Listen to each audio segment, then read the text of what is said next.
آدمی نیست که بی غم باشد، آدمی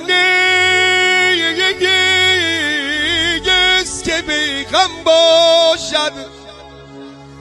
این کسل در بین آدم باشد.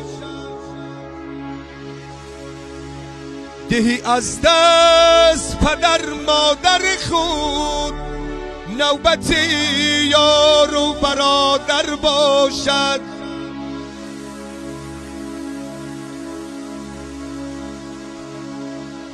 آدمی را که ندارد غمی، من نگویم که او آدم باشد.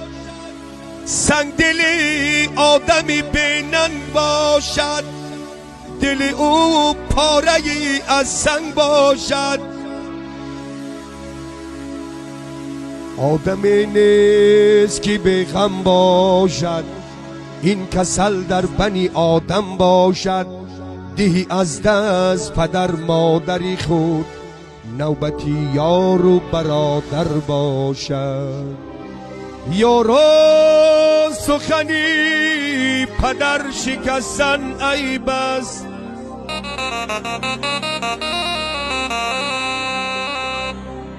یاران سخنی پدر شکستن عیب است، در خدمت او کمر نبستن عیب است.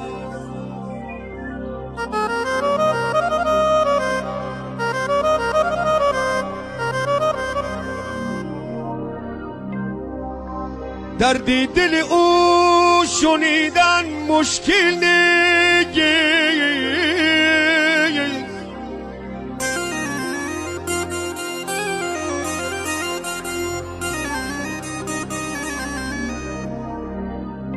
بشنیدن و آرام نشستن عیب است. یارا سخنی پدر شکستن عیب است.